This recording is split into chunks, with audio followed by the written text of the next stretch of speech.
projeto de lei que tramita no Congresso desde 2002 ganhou um requerimento de urgência em dezembro do ano passado. Foi aprovado pela Câmara em fevereiro e agora depende do Senado para virar lei.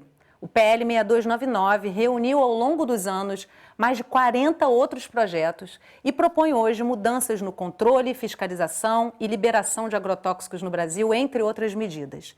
Esse é um dos projetos que vem mobilizando opositores, assim como o que altera o marco temporal relacionado à demarcação de terras indígenas.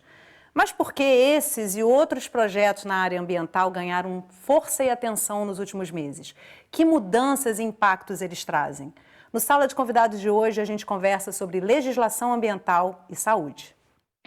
Todo esse projeto de morte é um ataque direto à vida. Todos esses males, eles são ocasionados em decorrência desse pensamento predatório. Há uma autorização para o uso dos venenos sem que eles sejam analisados. O que se faz, basicamente, nesses pacotes é eliminar regras jurídicas que garantem a proteção de direitos. Você gera toda uma vulnerabilidade que não existia. Conversando comigo hoje sobre legislação ambiental e saúde, André Búrigo, sanitarista e assessor da Vice-Presidência de Ambiente, Atenção e Promoção da Saúde da Fiocruz. Paulo Basta, médico e pesquisador da Escola Nacional de Saúde Pública Sérgio Arouca, da Fiocruz, e Luiz Cláudio Meirelles, agrônomo e pesquisador do Centro de Estudos do Trabalho e Ecologia Humana da Fiocruz. Eu adoro quando você participa de casa, me mandando as suas perguntas, dividindo a sua experiência com a gente. Eu recebo aqui pelo WhatsApp 021 997018122 ou pelas redes sociais do Canal Saúde, então não deixa de participar. Deco, Paulo Basta, Luiz Cláudio, obrigada pela presença de vocês ainda virtual. Deco, eu vou começar com você, porque a gente está vendo aí uma série de projetos, não é só um pacote com outros tantos projetos, né? São vários projetos de lei tramitando simultaneamente, apressadamente. Queria começar trazendo de que forma esses projetos se interligam e ganham força quando tramitam juntos dessa forma.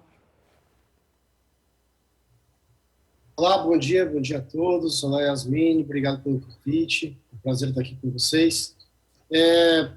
Esse conjunto de projetos, eles representam um ataque muito forte ao artigo 225 da Constituição Federal, que diz da proteção, que todos têm direito ao meio ambiente equilibrado, e eles atacam por várias formas as ações, legislações que o Estado brasileiro foi criando, como dispositivo de regulamentar esses artigos da Constituição e garantir essa proteção.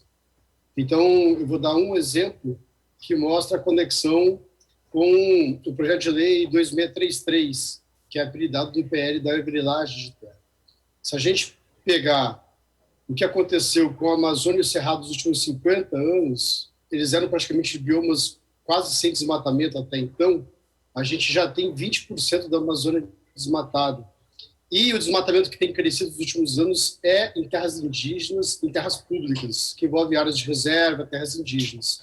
Então, o governo brasileiro foi à COP26, a Conferência do Clima no ano passado, dizer que vai diminuir em 30% o desmatamento, vai zerar o desmatamento ilegal até 2028. Como que ele vai fazer isso? Não é combatendo o desmatamento, porque esses projetos de lei viabilizam o desmatamento, mas sim regularizando o desmatamento com um projeto de lei como esse, que é um projeto de lei que regulariza a grilagem e, portanto, as áreas desmatadas. A meta do governo é zerar o desmatamento ilegal. Como faz isso? Transformando em legal o desmatamento que existe hoje. Então, é dessa magnitude o ataque que está sendo feito sobre a legislação ambiental brasileira. E a gente vai entrar em cada um desses projetos aí dentro desse espaço de tempo que a gente tem aqui. Vamos mais a fundo nisso, Deco. Paulo, quem defende esses projetos utiliza-se de outros nomes para eles. Entre esses projetos, inclusive, se diz, para quem os defende, que eles vão proporcionar mais produção de alimentos, que eles vão facilitar, vão melhorar em alguns aspectos a saúde. Existe uma defesa de um lado que procura aprovar esses projetos. Eu queria trazer com você qual é o impacto para a saúde pública dessas aprovações e de que forma a gente responde a isso, se responde a essa visão de que eles podem, sim, trazer uma produção de alimentos maior para a população brasileira? Bem, Yasmin, queria inicialmente agradecer o convite para participar do Sala de Convidados, para falar de um tema tão importante como esse, e começar dizendo que esses projetos em conjunto, né, alguns deles, como você já mencionou, vêm tramitando há muitos anos na Câmara, nos deputados e no Senado, e esses projetos, eles representam interesses do agronegócio, de empresas, né, de empresários, que tem a clara intenção de expandir as suas atividades sobre territórios preservados da Amazônia, né, sobre unidades de conservação, sobre áreas de proteção ambiental, sobre terras indígenas. Né, e esse processo de expansão, ele é travestido, né, desse discurso desenvolvimentista, esse discurso que fomenta as pessoas a acreditarem que se não houver a liberação de agrotóxicos, se a Amazônia não for ocupada, se as terras indígenas não deixarem de ser áreas de preservação, o país vai ficar para trás, o país vai deixar de produzir, né, alimentos, vai deixar de ser uma economia pujante. Então, essas informações são informações equivocadas e a todo custo querem ser transmitidas à sociedade, né, para ludibriar a população, para confundir a população. Na verdade, esses projetos, eles, como dizem os povos indígenas, são o pacote da destruição. Eles vão se expandir, né, caso haja aprovação, né, no parlamento brasileiro, eles vão ampliar as áreas de desmatamento, eles vão contribuir para o aquecimento global, para as mudanças climáticas, e eles não vão colocar o país numa situação favorável, nem sob o ponto de vista da economia, nem sob o ponto de vista climático, e tampouco sob o ponto de vista da segurança alimentar. Hoje em dia, o alimento que chega na mesa do brasileiro, a grande maioria é proveniente da agricultura familiar. Então, esses alimentos produzidos pelo agronegócio são para sustentar o próprio agronegócio, para alimentar gado no Brasil, para alimentar porcos na China, para serem exportados para outros países que também têm produção agrícola dessa magnitude. Então, é importante a gente trazer esse debate para a sociedade, esclarecer esses pontos que você chamou a atenção, e eu acho que esse programa vai ser muito feliz nesse sentido. Luiz Cláudio, você é gerente de toxicologia da Anvisa e uma das questões colocadas na PL que mexe com a regulamentação dos agrotóxicos é justamente a retirada da Anvisa nessas análises para aprovação. Queria que você nos dissesse qual é a gravidade disso, o que significa e como é que a Anvisa trabalha para poder garantir minimamente, vamos dizer assim, que os agrotóxicos que entram e são utilizados no Brasil não sejam tão nocivos à saúde, se é que é possível pensar num agrotóxico não seja grave para a saúde humana, né? Bom dia a todas, bom dia a todos, né? Primeiramente, é importante falar que essa competência é uma competência da saúde, né? Do setor saúde no país, que envolve União, Estados e municípios. Então, o PL, quando ele retira o Ministério da Saúde, consequentemente a Anvisa, que é a agência reguladora desses agrotóxicos, né, ele impossibilita qualquer possibilidade de intervenção que se desdobre nas 3 esferas de poder para que você possa não só avaliar, mas também como controlar os agrotóxicos, o uso de agrotóxicos no país. Então, é uma medida muito grave, né, eu tenho chamado a atenção disso, porque tudo que vem a posteriori perde a razão de ser, né? Eu não vou falar mais em programas, eu não vou falar mais em ações, porque, na realidade, você desmonta na origem, né? A Anvisa não vai poder mais impedir a entrada de um produto que cause câncer, por exemplo, ou um produto teratogênico, o IBAMA não vai também poder fazer nada do ponto de vista do campo ambiental, então a gente tem uma gravidade imensa com relação a esse processo decisório. A Anvisa veio se fortalecendo desde a sua criação, ela estruturou essa área de toxicologia, como você mencionou. Eu estive trabalhando com uma equipe durante esses anos todos e implantamos uma série de programas que a gente chama de pós-registro e que ficou dentro do Sistema Nacional de Vigilância Sanitária, né, enquanto uma estratégia para enfrentamento desses problemas. Né? E a própria Anvisa, infelizmente, nesse processo, ela deixou muito desses programas se ou paralisarem ou se precarizarem. Isso abriu muito espaço, inclusive, para aqueles que questionam a sua atuação, e na medida também que você não produz informação, você não produz dados sobre agravos, sobre contaminações, sobre os aspectos relacionados às substâncias que são autorizadas no país, você impede que uma discussão maior aconteça, tanto no âmbito da academia, como daqueles órgãos hoje que são responsáveis pela vigilância do país. Então, para mim, essa questão é central. Ela desmonta toda a estrutura que a gente tem hoje na saúde e vai ficar muito mais difícil para estados e municípios estabelecerem suas ações de controle na medida que sequer tem uma informação segura sobre a questão dos produtos. Chama atenção, e a gente já vive situações graves aqui apontado por vários pesquisadores, né, e o próprio dossiê, né, dos agrotóxicos, né, que a Fiocruz participou, a Brasco, a ABA, né, ela aponta que a gente já vem usando aí cerca de 40% dos agrotóxicos que a gente utiliza nesse país, são proibidos em outros países, principalmente por questões de saúde pública, né, ou danos à saúde humana. Então, é muito grave esse artigo. O argumento deles que a Anvisa vai continuar, por exemplo, participando desse processo é absolutamente falacioso, porque na medida em que ela não tiver poder nenhum para decisório sobre isso, a tendência é que o órgão abandone, né, até porque a Anvisa tem uma pauta imensa de produtos que ela hoje tem obrigatoriedade legal. Então, a gente sabe que, na realidade, essa decisão vai ser de caráter meramente econômico, somente no âmbito do Ministério da Agricultura, né? A gente já viu a precarização nesses últimos 3 anos, foi se aprofundando, né, nos últimos 5 anos, né, com o abandono de uma série de estratégias. Isso agora, essa questão tende a se agravar, porque os órgãos já faziam alguma coisa, o próprio IBAMA tem produzido muito pouco em relação a essas informações, né, vai resultar numa coordenação absoluta do Ministério da Agricultura, com seu olhar econômico, e mesmo que algum órgão desapareceu, até a própria Fiocruz, o Ministério da Agricultura está cavaleiro para autorizar o que ele entender que é importante para a agricultura no olhar que eles têm e no âmbito que eles se relacionam. Tá? Então, essa, para mim, é uma questão central, e esse argumento, chama a atenção que a gente colocou isso no documento aqui da Fiocruz, né? É um argumento absolutamente falacioso dizer que os outros órgãos vão continuar participando desse processo, porque se fosse assim, não precisava ter retirado esse poder tripartite que já existia na legislação anterior. Tá?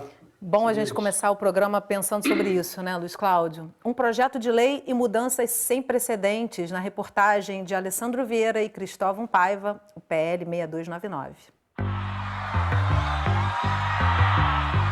Em Brasília, representantes da classe artística, movimentos indígenas e da sociedade civil estiveram presentes em um encontro que foi além da música e da poesia de Caetano. O artista convocou o Ato pela Terra, que aconteceu no início do mês de março. Uma forma de alertar o país para projetos que ameaçam o meio ambiente e alteram leis que podem causar danos irreversíveis no futuro. Um ato de denúncia desse pacote de destruição da natureza, destruição dos nossos territórios, destruição da vida. O pacote do veneno, a flexibilização do licenciamento ambiental, o desmatamento, todo esse projeto de morte é um ataque direto à vida dos camponeses e das camponesas espalhado em todo o território nacional. É urgente nessa mobilização para o bem-estar coletivo, para essa proteção mesmo do território, né? A gente mora numa casa, né? A gente mora numa terra, então a gente precisa cuidar disso, a gente precisa dialogar, a gente precisa conversar, né? Um conjunto de leis que está em tramitação no Congresso e tem preocupado especialistas, ambientalistas e principalmente quem vive da terra. E existem várias observações que podem ser discutidas dentro desse chamado pacote do veneno. Primeiro, que ele é um pacote porque ele congrega vários tipos de alterações em leis protetivas. Segundo, que ele é muito antigo. Por exemplo, eles diziam que sem os agrotóxicos a agricultura brasileira ia afundar, nós não íamos prosperar no mercado internacional. No entanto, prosperamos. Eles diziam que sem esse agronegócio, sem esses venenos, os insetos iam comer as nossas lavouras, nós seríamos um país sem possibilidade de produção pelo nosso clima. No entanto, não é o que se observa. Uma outra coisa é que se estabelece nesse pacote que se Se o sistema de análise não for suficientemente rápido para dar uma resposta num prazo curto, se não me engano, 120 dias, há uma autorização prévia. Há uma autorização para o uso dos venenos sem que eles sejam analisados. Você criou, e isso talvez seja a coisa mais ridícula e assustadora, você criou a figura do risco aceitável.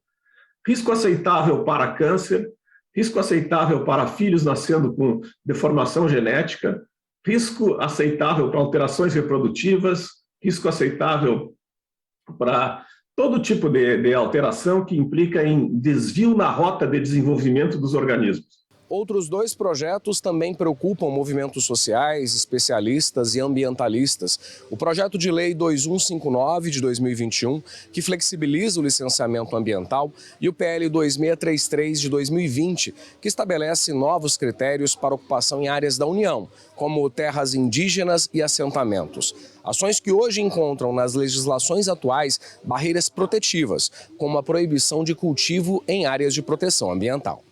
O que se faz, basicamente, nesses pacotes do veneno, da grilagem, do licenciamento ambiental, é eliminar regras jurídicas e regras normativas que garantem a proteção de direitos e, por sua vez, a proteção da natureza, a proteção e a garantia de direito à saúde, enfim.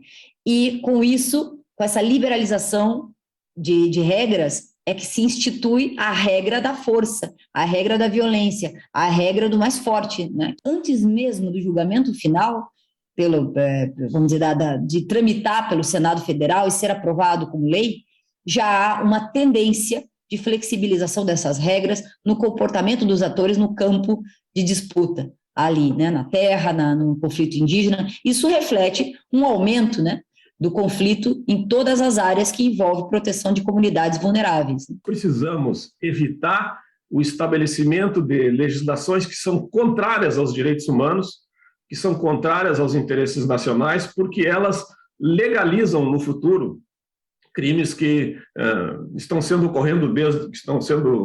praticados desde agora. E você que está em casa, o que você acha disso tudo? Me manda aqui uma pergunta, um comentário, sua opinião sobre o que você acabou de assistir nessa matéria. A gente também pode trazer você para essa conversa com uma pergunta para os nossos convidados, então não deixe de participar. Paulo, eu queria pedir seu comentário a respeito de 2 termos, 2 conceitos, 2 princípios. Risco aceitável. Essa, para mim, são 2 palavras que não combinam, risco aceitável. E o princípio da precaução. Como é que a gente hoje poderia aplicar o princípio da precaução para tudo que está posto aí? Bem, Yasmin, quando se fala de risco, né, há um conceito por trás dessa palavra, por trás desse jargão que se utiliza com frequência na mídia, ou mesmo nos discursos, né, acadêmicos. Então, a vida dos seres humanos, ela é um constante risco, né? Então, o que a gente costuma fazer na área da saúde pública, na epidemiologia, no meio ambiente, é minimizar os riscos, né, potenciais de provocar danos à saúde da população. Então, uma das principais ações, né, são criar legislações protetivas, pensar em intervenções que protejam a saúde das populações que estão potencialmente expostas a riscos conhecidos. Então, já se sabe amplamente os malefícios que são provocados pelo uso indiscriminado de agrotóxicos, né? Tanto na produção de alimentos, quanto na produção de outros insumos, né, que são utilizados na indústria. E esses agrotóxicos, além de eles serem potencialmente consumidos pela população, e isso provocar danos e lesões sérias, como lesões neurológicas, facilitam o desenvolvimento de doenças como câncer, em alguns casos, né? Então, podem ser teratogênicos, ser transmitidos para outras gerações por intermédio da gestação, né? As mulheres grávidas podem passar isso para suas crianças. Então, tem uma série de riscos que são muito conhecidos. Então, quando a gente fala de liberar a comercialização, a produção de novos agrotóxicos, né, a gente está brincando, né, com esse conceito de risco e está ampliando riscos que são potencialmente conhecidos para a população. Então, no meu julgamento, na minha opinião, a gente deveria considerar muito seriamente essas questões antes de sair discutindo potenciais ampliações de produção, de legalização, de liberalização de uso de agrotóxicos, né? Então, o Brasil, nos últimos anos, liberou uma lista enorme de centenas de novos agrotóxicos para serem utilizados amplamente na agricultura em várias partes do país.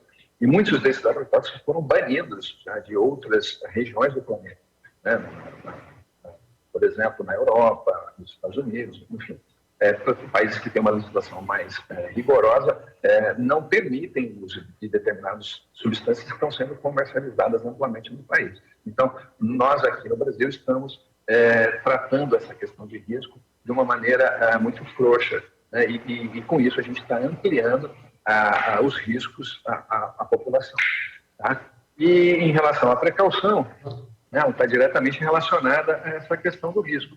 Se temos riscos conhecidos, nós temos que tomar medidas de prevenção, né, para prevenir, para evitar que danos conhecidos apareçam, né? E isso não está acontecendo, infelizmente, no nosso país nos últimos anos. Embora tenhamos, né, como já foi mencionado pelos colegas, legislação que foi duramente construída, que foram conquistas sociais, que foram frutos de debate, né, de uma mobilização importante da sociedade brasileira. Hoje, essa legislação está sendo ameaçada, as instituições de fiscalização de controle estão sendo sabotadas, esvaziadas, né, e isso tudo compromete diretamente a saúde da população e, consequentemente, o desenvolvimento econômico, social do país. Luiz. Sim, eu gostaria de fazer uma complementação, que esse tema ele está relacionado ao PL do veneno, né? No seguinte sentido: hoje, a legislação em vigor, quando o produto, né, é avaliado a partir das cobaias que são estudadas, ele provoca, por exemplo, câncer no rato, né, a gente aí tem um recorte para perigo, você, por extrapolação, não autoriza. Então, a gente faz uma coisa que é chamada avaliação de perigo, né? Você não faz avaliação de risco. A avaliação de risco é o cálculo da probabilidade daquele evento ocorrer. Mas a gente sabe que vive numa sociedade complexa, né, em que se produz muito pouco dado epidemiológico, muito pouco dado de contaminação, onde fica muito difícil você fazer estimativas de riscos segura. Eu acho que o Paulo explicou bastante isso, né? Então, esse é o ponto do ponto de vista do PL do veneno, tá?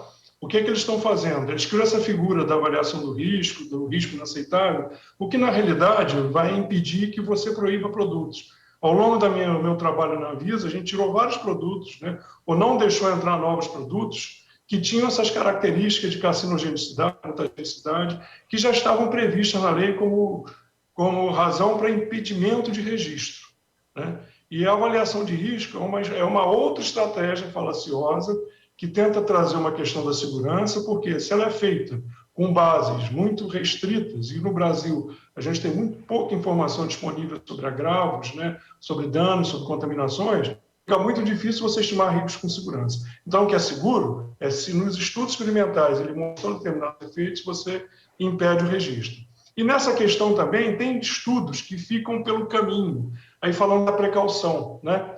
E a gente sempre discute, a incerteza científica, a incerteza na toxicologia, ela tem que contar a favor da proteção da população e não o contrário, tá? Então, quando a gente fala do princípio da precaução, pensando na toxicologia de agrotóxicos e na avaliação para fins de registro, o foco é esse, né? E muitas vezes você tem reguladores que olham a incerteza, né, como algo que eu não... E falando em essencialidade de liberação do produto, que muitas vezes não existe, porque essa avaliação também não é feita adequadamente em termos da importância do produto no mercado, acabam liberando produtos para os quais você tem um limiar ali de certeza se ele causa câncer no fígado ou não causa, isso é extrapolável para seres humanos ou não é.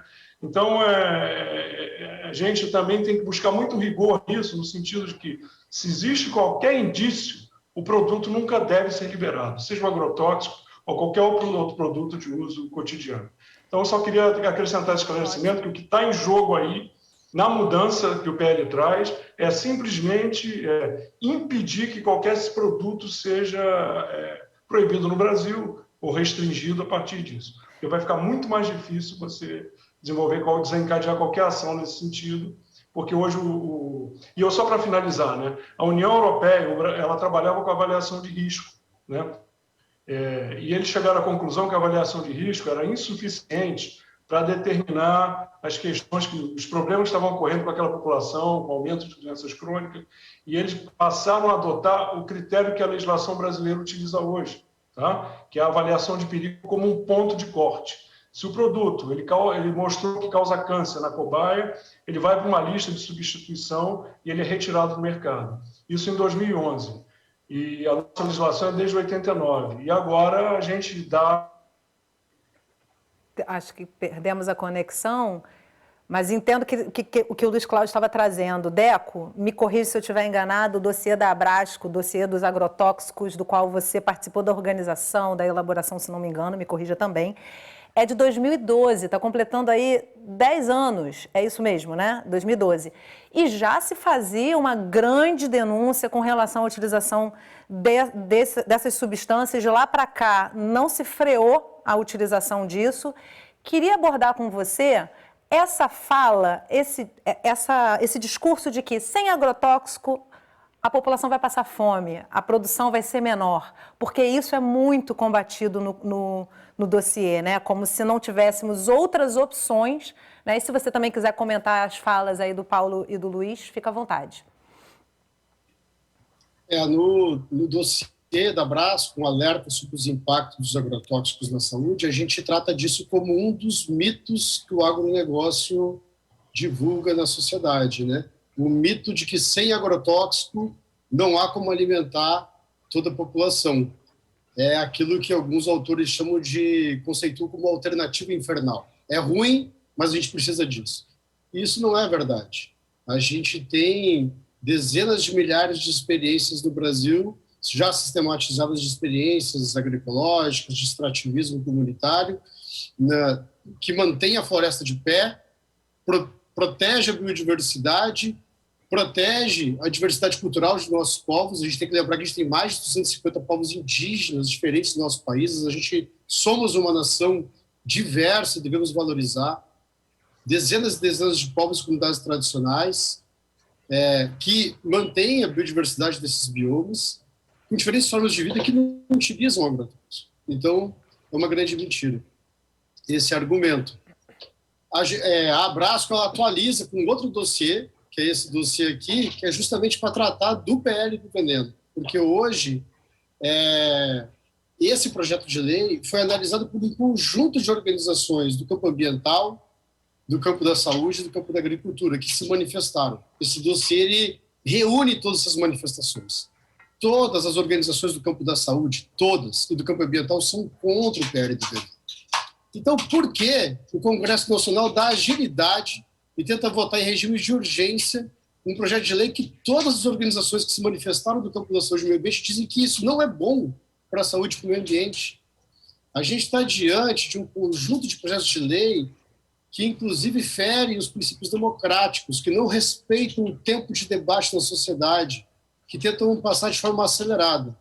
Um exemplo disso, dialogando com a reportagem que abriu esse bloco, no dia do ato pela terra, o Congresso Nacional, a Câmara dos Deputados Federais, votou o regime de urgência do PL 191, que autoriza a mineração em terras indígenas. O ato estava acontecendo na frente do Congresso Nacional, pedindo atenção, deputados e senadores, precisamos fazer um debate mais amplo, cuidar da mãe terra, do planeta que a gente vive, vamos ter cuidado nisso. E os deputados votam o regime de urgência para esse PL.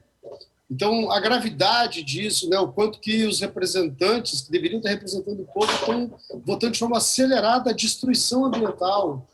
Sabe o que significa a mineração dos territórios indígenas hoje? Hoje, a notícia nos jornais brasileiros, uma adolescente de 12 anos de Yanomami foi estuprada pela mineração ilegal em terras indígenas. Uma criança de 4 anos está sumida porque foi raptada por processo de mineração ilegal em terras indígenas. Os povos estão sendo violentados. Então, assim, são muitos impactos e quero chamar a atenção disso. Esse projeto de lei tem um ritmo de votação muito acelerado. Existe uma perspectiva de distrair a sociedade com algumas questões para que os processos passem de forma acelerada e a destruição ambiental com vários impactos sociais e sanitários aconteça. Então, por que no Brasil é permitido agrotóxicos que estão proibidos na União Europeia? Por que no Brasil é permitido níveis de riscos aceitáveis, às vezes 1000 vezes maior que a União Europeia? Por que empresas da Europa fazem lobby no Brasil para que seus produtos sejam aprovados aqui, que não são permitidos nos países seus de origem? Estou falando da BASF, da Bayer, de multinacionais que se dizem produzir produtos para o bem da saúde, mas que fazem esse lobby no nosso país. Então, a gente está diante de ataques também, não só à legislação ambiental, mas ataque à democracia brasileira, né? Os mecanismos democráticos da nossa sociedade. Muito bom você ter trazido essa questão indígena assim, para a gente fechar esse bloco, Deco, porque a gente vai se concentrar nessa questão dos guardiões do meio ambiente, né? Porque é isso que eles acabam sendo, a gente vai verificar isso numa matéria, inclusive. Então, no próximo bloco, a gente vai falar sobre o marco temporal, o projeto de lei 490 de 2007. A gente já volta, não sai daí.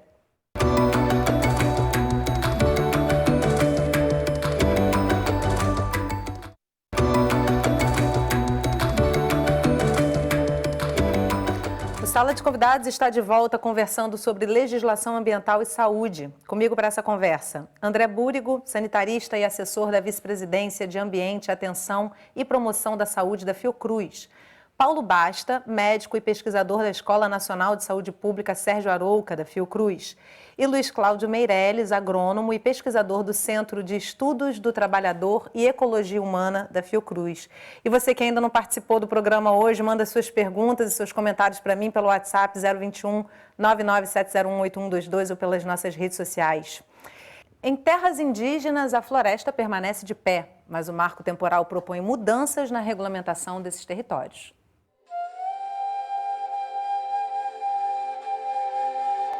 Os Guardiões das Florestas.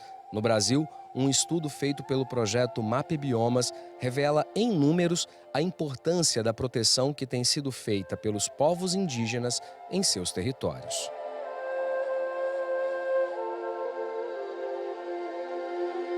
Nos últimos 30 anos, a perda de vegetação nativa nas terras indígenas foi de 1%. Nas áreas privadas, 20,6%. Mesmo assim, com o passar dos anos, os territórios e seus protetores vêm sendo pressionados. Os povos indígenas têm denunciado a invasão de garimpeiros, a invasão também de madeireiros. Nós tivemos mortes indígenas, né, por invasão dessas pessoas, para exploração mesmo nesse território sem respeito, sem nenhum pensamento, né, no coletivo mesmo. Denúncias que caminham lado a lado com disputas pela demarcação de terras indígenas. Hoje a lei prevê que para demarcar um território é preciso realizar a abertura de um processo administrativo na Fundação Nacional do Índio, a FUNAI. Uma série de documentos são analisados. Esse é um processo que pode se arrastar por décadas. O projeto de lei 490 de 2007, conhecido como Marco Temporal, pode deixar esse processo ainda mais burocrático. O texto estabelece que somente as áreas ocupadas pelos povos indígenas até o dia 5 de outubro de 1988 sejam demarcadas. O BL 490 ele é uma iniciativa que visa mudar várias questões no procedimento de demarcação das terras indígenas hoje, colocando, por exemplo, uma condicionante para que essas terras possam ser demarcadas. Por exemplo, se os indígenas não conseguirem comprovar que estavam na área no dia 5 de outubro de 88, que é a data da promulgação da Constituição, essa terra, por exemplo, não poderia ser demarcada. Provas que passariam a ser solicitadas depois de 30 anos e que tornam a situação dos povos indígenas ainda mais complexa. O que é absolutamente artificial e injusto, porque nós sabemos dos deslocamentos forçados por conta, por exemplo, da ditadura militar. Pouco se estudou dos efeitos da ditadura militar aos deslocamentos de povos, às invasões de terra, e a Comissão Nacional da Verdade trouxe resultados com relação aos povos indígenas. Então, muitos povos indígenas foram deslocados das suas terras originais durante a ditadura militar e não puderam retornar, porque ficaram em reserva de indígenas, porque foram contaminados por doenças, porque foram enfraqueceram como povos, enfraqueceram como cultura né, e não tiveram condições, muitas vezes, de retornar às suas terras originais. Para especialistas e ONGs, essa é uma forma de criar uma série de entraves para tornar esse processo ainda mais longo e difícil. Enquanto isso, mais ameaças nesses territórios, como o garimpo, que segue avançando. Particularmente falando, em Yanomami, muitos garimpeiros já entraram, né, na terra indígena Yanomami, então explorando o ouro, caceterita, prejudicando o rio, sujando o rio, contaminando o rio, levando as doenças principalmente para as comunidades, para as crianças. Então, pessoas que estão entrando, que estão destruindo, não têm respeito. O garimpo em terras indígenas, que hoje é ilegal e mesmo assim tem acontecido, é uma das atividades que podem ser liberadas pelo projeto de lei 191 de 2020. Ele traz a possibilidade de que uma série de atividades altamente impactantes possam ser realizadas dentro de terras indígenas, como construção de usinas hidrelétricas, mineração de escala, exploração de petróleo e gás, os garimpos também. Todas essas atividades hoje são proibidas dentro de terras indígenas. Nós, indígenas, a gente devemos à natureza, né? A natureza que respira nós, a natureza que traz recursos, água limpa, ar limpa. Então, diretamente, quanto esses projetos aprovados, vai destruir tudo, tanto para os indígenas, tanto para não indígenas, porque vai afetar diretamente. Esses projetos de destruição de vidas. Essas peles são peles, como os parentes dizem, são peles de morte, né? Porque você gera morte não só para as pessoas, mas também como para toda a biodiversidade, né? Que envolve esse território, essa comunidade. Você gera, né, fome, você gera, né, toda uma vulnerabilidade que não existia. Nós temos hoje indígenas Yanomami em desnutrição, nós temos mulheres indígenas hoje contaminadas pelo mercúrio, né, que não podem ter filhos. Então, todos esses males, né, eles são ocasionados em decorrência desse pensamento predatório mesmo, né, que vem contra, né, todo o pensamento indígena, que é um pensamento coletivo, que é o do cuidado com a mãe terra, né, que é de proteção mesmo, né, as terras não têm dono hoje, elas têm guardiões, né.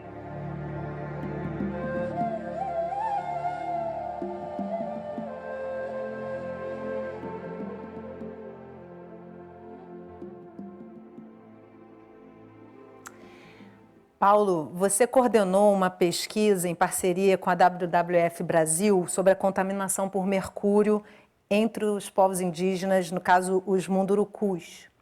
Queria que você comentasse essa pesquisa e qual é a situação nesse momento no norte do país. Bem, Yasmin, a situação hoje na região norte do país, na Amazônia legal, de uma maneira mais ampla, é bem preocupante. Vem ocorrendo de maneira sistemática a invasão de territórios tradicionais, a violação de direitos constitucionais garantidos, né, na Constituição Federal Brasileira, garantidos em tratados internacionais de proteção aos povos originários. E esse processo, boa parte dele é resultado, né, de esse clima político que nós vivemos na atualidade, e muitas falas, né, muitas manifestações públicas do próprio presidente, e acaba incentivando a invasão desses territórios. Então, na região do Pará, na calha da bacia do Rio Tapajós, onde habita o povo indígena Munduruku, esse processo de exploração de territórios por garimpeiros é um processo antigo, mas que foi intensificado nos últimos anos.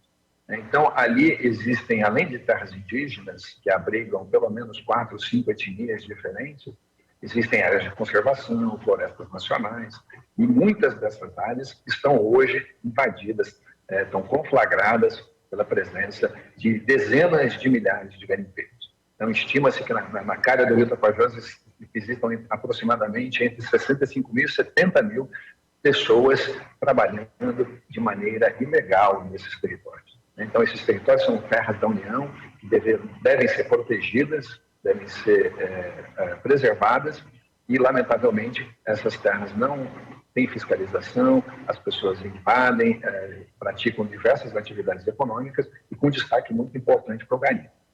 Pelo fato dessa atividade ser considerada ilegal, né, não há uma regulamentação por parte do Congresso Nacional para que ela seja desenvolvida, isso incorre em infrações ambientais, infrações trabalhistas, uma série de violações, como eu já comentei. E por conta dessa atividade ser muito rudimentar, utiliza-se de maneira indiscriminada o mercúrio. O mercúrio ele tem um papel importante na identificação de sedimentos de ouro, tanto no fundo dos rios, nos barrancos, em terras que são exploradas na Amazônia.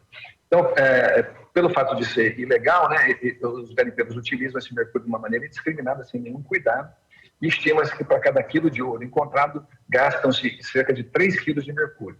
Então, ou seja, esses 2 quilos de mercúrio sobressalentes são liberados no meio ambiente de qualquer maneira, contaminam as águas, contaminam a biota aquática toda, todos os organismos vivos que vivem dentro do rio, né, algas, pequenos crustáceos, pracajá, jacaré, diversas espécies de peixes acabam sendo contaminados pelo uso indiscriminado do mercúrio, e esse peixe contaminado, que é fonte principal de alimento de muitas populações tradicionais, acaba sendo o veículo de contaminação dessas pessoas.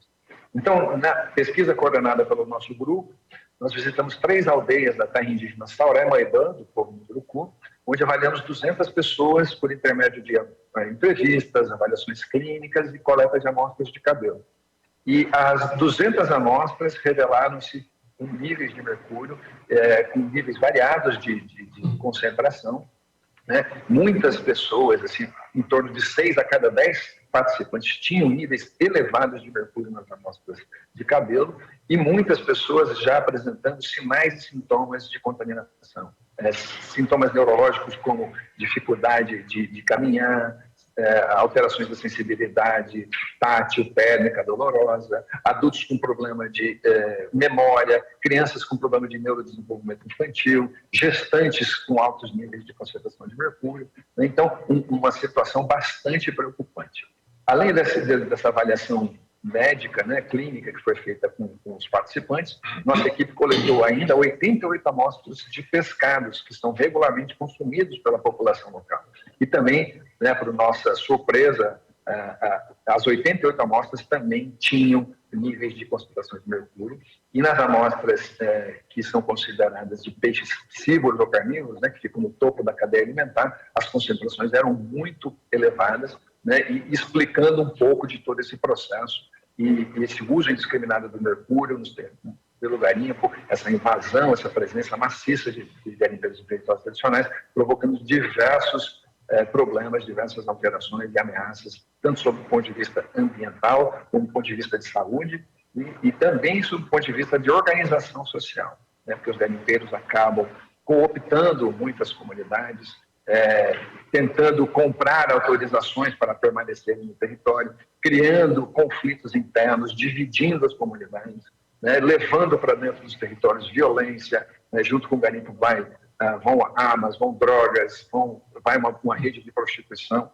e isso acaba, como já foi citado pelo colega André. Deco já trouxe na fala do Paulo essa questão dos critérios para uso das terras da União, né, e que são foco do PL 2633 de 2020. E aí eu queria que você dissesse para a gente, assim, a gente está vendo que nem o processo foi aprovado, o PL foi aprovado ainda, nem se tornou lei ainda, mas a situação já se agravou, já está intensificada, sempre foi grave, agora mais ainda. Novos critérios para o uso dessas terras. E aí eu queria que você explicasse esse projeto de lei e os impactos que ele tem, já, agora e no futuro, se aprovado.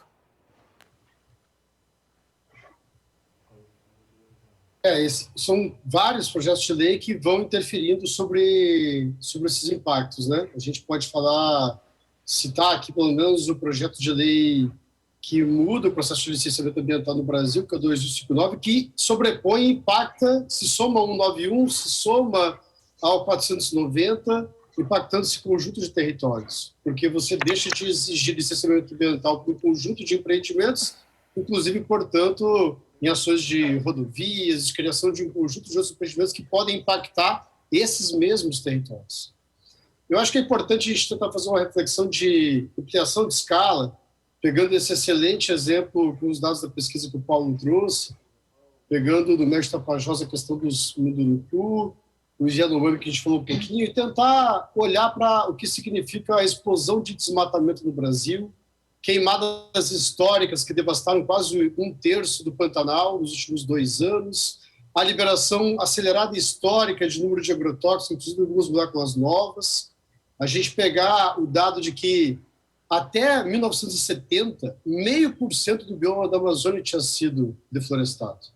E nos últimos 50 anos, a gente já aumentou em 20 e poucos % o desmatamento da Amazônia, nesses últimos 3 anos, com forte aceleração nas áreas da União.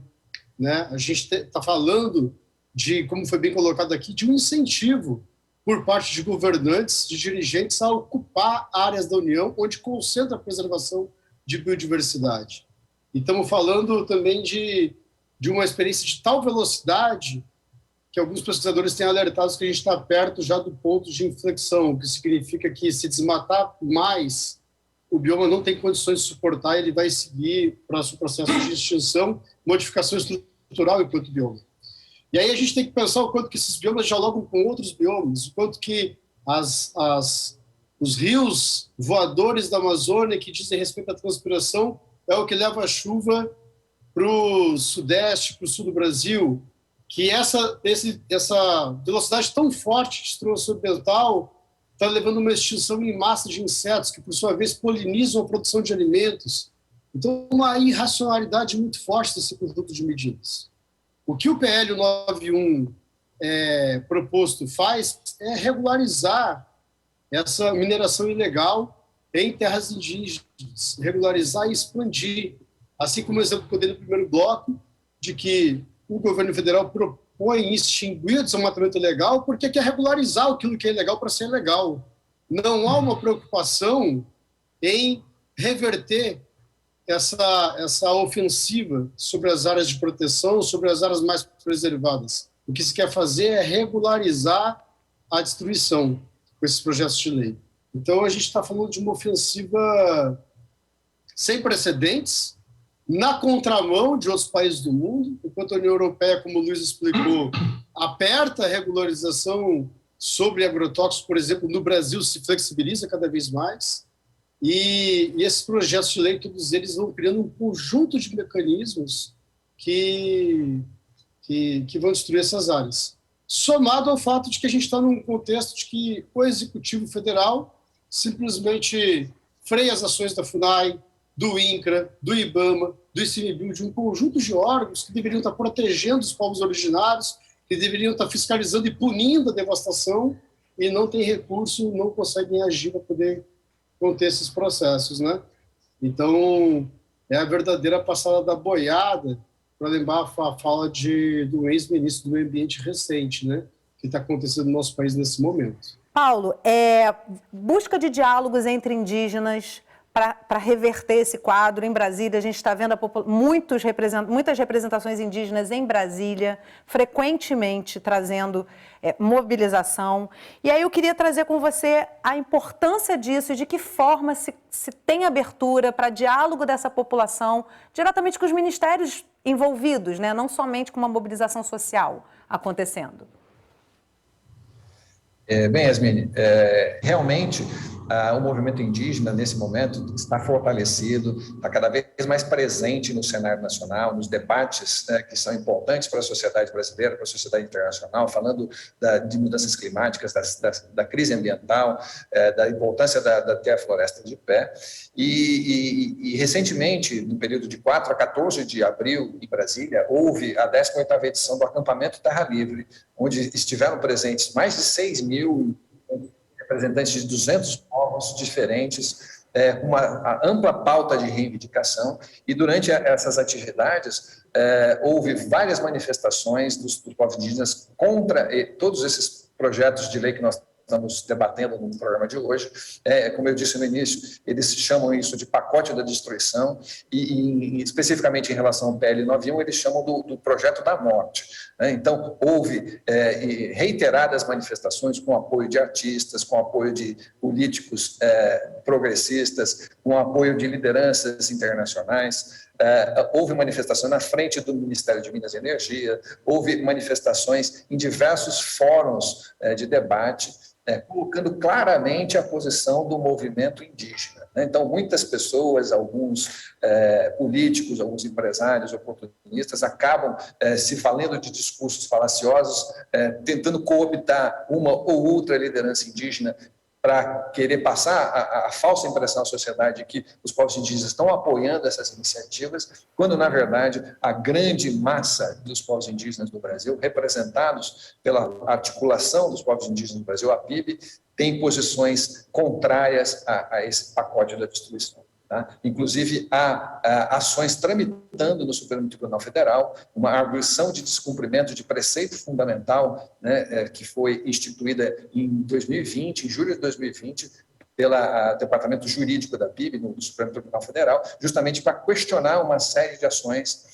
e inações, né, feitas na atual gestão do governo contra os povos indígenas, contra a defesa dos territórios. Então, é importante que a sociedade tenha clareza que o movimento indígena é contrário a esses projetos de lei e tem feito muitas manifestações presenciais, virtuais, em âmbito nacional, em âmbito internacional, para deixar esse recado para a sociedade.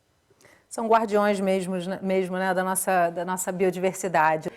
Teco, queria que você refletisse com a gente sobre a importância da comunicação, da mídia. Aqui no Canal Saúde, já há algum tempo, a gente vem fazendo uma série de programas focados em biodiversidade, meio ambiente, agroecologia, e nós aqui do Canal Saúde aprendemos demais muitos mitos que a gente achava verdadeiros. Hoje a gente vê que a situação é muito mais complexa e tem outras opções. Qual a importância de se informar, de se mobilizar a comunicação para que a gente realmente possa ter um futuro diferente do que está aí previsto até aqui?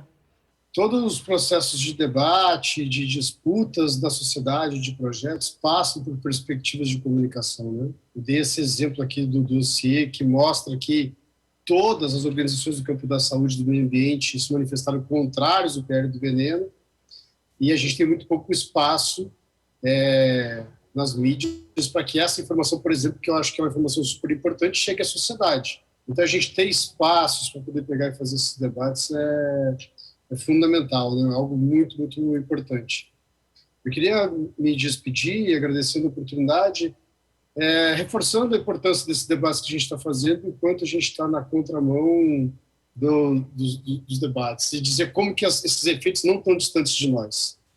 Bem recentemente, agora, a gente passou por um conjunto de tragédias na região serrana do Rio de Janeiro, no sul da Bahia, na região do litoral sul do Rio de Janeiro, fronteira com o litoral norte de São Paulo, em Minas Gerais, de eventos climáticos, de concentração de precipitação, de chuva muito intenso. Em alguns lugares choveram 500 milímetros em 2 horas, que é o caso de Petrópolis.